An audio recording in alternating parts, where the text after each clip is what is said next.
Сотторго болгон ишенимди жогорулатуу максатында ишке ашкан долбоор 2022 жылы аяктайт. Ага ылайык чечимдер акыйкат экенин далилдөө үчүн бардык сот залдарына аудио-видео көзөмөл орнотулат.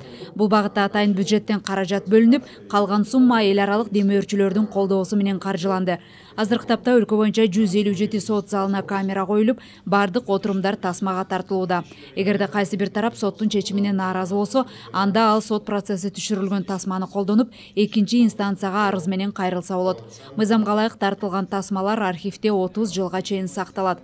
Соттордун ачыктыгын камсыз кылуу боюнча өткөн жыйында эл аралык уюмдар менен жактоочулар видео көзөмөл калктын сотторго болгон ишенимин арттырууга зор роль ойной тургандыгын билдирди. Бүтүндөй республикага бүт ушу райондук соттон баштап жогорку сотко чейин ушу аудио-видео фиксациялардын аркасында бүтүндөй эле сот процесстери өткөрүп жатабыз. Бул эмнеге керек? Бул жана эмнеге бизге ушул мындай биз буга мындай муктажбыз. Анткени өзүңүздөргө белгилүү болгондой, көбүнчө ушул сот процесстеринде тараптарда нааразычылыктар пайда болот да.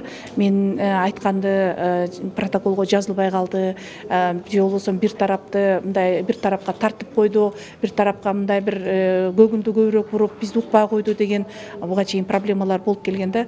Ал эми ошол аудио-видео фиксацияны жүргүзүүнүн аркасында биз ошондой нерселерге бөгөт коюп жатабыз да. Анткени бул сотторду дагы өздөрүн мындайча айтканда дисциплинировать этип, сотторду тараптарды дагы өздөрүнүн ушул жанагы талаптарын коюуда, далилдерин келтирүүдө ушулардын бүт айткандары ушул аудио-видео фиксация аркылуу бүтүндөй жазылып калууга мындай шарт түзүп берип жатабыз.